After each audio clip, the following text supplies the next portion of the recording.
Peter Parker has been split from his Spider-Man persona and it's causing nothing but separation anxiety. What'll happen next? Well, let's hop into the Amazing Spider-Man issue number 4 and find out. Alrighty then, so as the comic opens up, we check on in with the mad scientist who set the Tri-Sentinel loose in the previous issue. He's currently camped out in a Life Foundation bunker. The Life Foundation, for those of you who don't get this deep cut, were a group of survivalists that Spider-Man fought all the time back in the 80s. And hilariously, because of that, all the technology in this bunker is just incredibly out of date. I'm talking CD-ROM stuff. But who is this mystery madman? Well, it's Mendel Stromm, aka the Robot Master, aka Gaunt, a rather forgettable Spider-Man foe who goes on a tear about how he doesn't want to be a forgettable Spider-Man foe anymore, how he did good, man. He was one of the first mad scientists Spider-Man ever fought. In fact, he taught Norman Osborn, man. For the record, Mendel might be probably one of my favorite fictional names ever because it's not quite Melvin and it's not quite Wendell. Now, over with Spider-Man, he could really care less about what the Robot Master is doing, but he does care about the Tri-Sentinel, though after he defeated it in the previous issue, he's decided to keep it and use it to beat up supervillains. If this seems incredibly irresponsible, it's because, well, that's exactly what it is. Spider-Man lost the responsibility part of himself in the split with Peter Parker. And poor Parker can't find enough time to deal with this situation because, well, it's had the opposite effect on him. He's too responsible now all the time, paying meters, helping old guys across the street, changing tires. Even Aunt May notes that he's running around like he's got the weight of the world on his shoulders. Well, you know, more than usual at least. Then we get a classic Spider-Man scene where an Aunt May tries to give Peter money, but he has to respectfully turn her down even though he really needs it.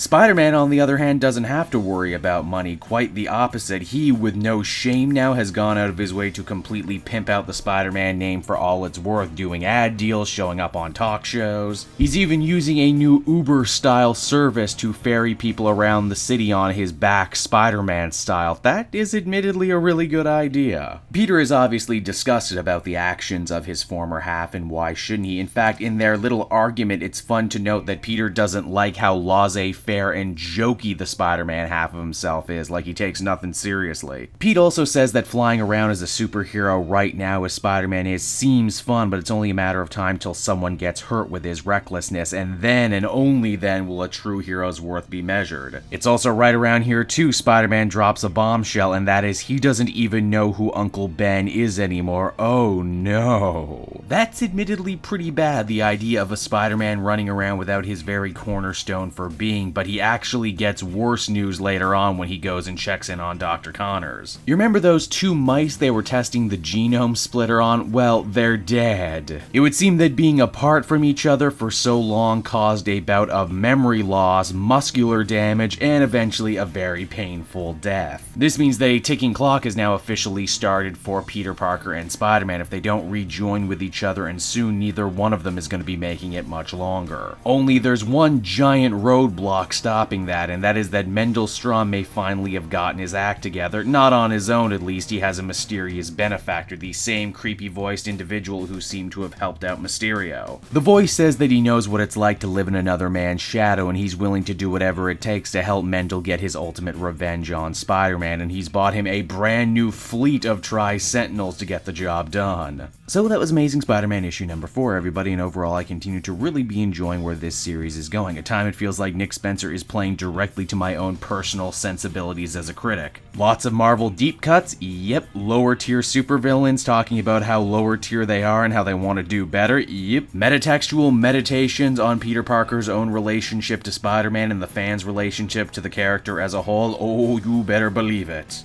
Overall, I'd give this one another solid 8 out of 10.